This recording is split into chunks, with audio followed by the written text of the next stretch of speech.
আজ আমি তোমাদেরকে দেখাবো আমার এক বাগান সুন্দরীকে, যার নাম হলো এই সূর্যমুখী। এই বীজগুলো আমি কয়েক মাস আগেই লাগিয়েছিলাম, এখন ফুল এসে গেছে, বেশ ভালোই ফুল হয়েছে। এইটা প্রথমে হয়েছিল বেশ বড়, আর আগেরটা যেটা দেখালাম সেটা সেকেন্ড ফুল, একটু ছোট হয়েছে, এখনও দুটো হবে।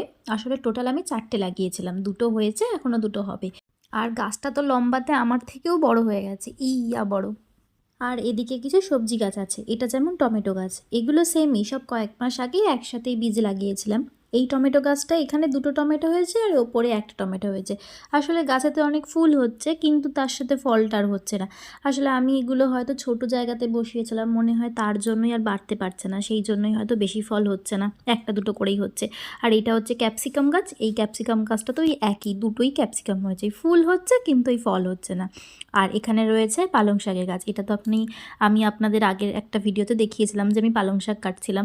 তো এই গাছটাতে না অনেকবার পালং কেটেছি আমি, প্রায় 4 থেকে 5 বার। তো এটাই মনে হয় শেষ, আর হবে না, যেহেতু শীতকাল পড়ে যাচ্ছে। আর এখানে রয়েছে কিছু গাঁদা ফুল, তো এইগুলো আমি ভেবেছিলাম লক্ষ্মী পুজোর সময় হয়ে যাবে, কিন্তু লক্ষ্মী পুজোর পরেই দেখলাম গাঁদা ফুলগুলো হলো। এদিকে ছাড়াও আরও দুটো রয়েছে, সেটাতে এখনও দেখি ফুল আসেনি, সেজন্য আমি আর দেখালাম না। আর এখানেও রয়েছে আরও দুটো টমেটো গাছ, এটাতেও দেখছি টমেটো এসে গেছে, এখানে দুটো একটা হয়েছে। এই গাছগুলোতেও সেই সেমই, ওই একটা দুটো করেই ফল হচ্ছে, তার বেশি আর না। সে যাই হোক, নিজের হাতে লাগানোর গাছে যেটুখানি ফল হোক সেটাই শান্তি, সেটাই ভালো লাগে। তো তোমরা অবশ্যই জানিও তোমাদের কেমন লাগলো ভিডিওটা। উরি বাস, এখানেও একটা টমেটো হয়েছে, আমি এখনই দেখলাম।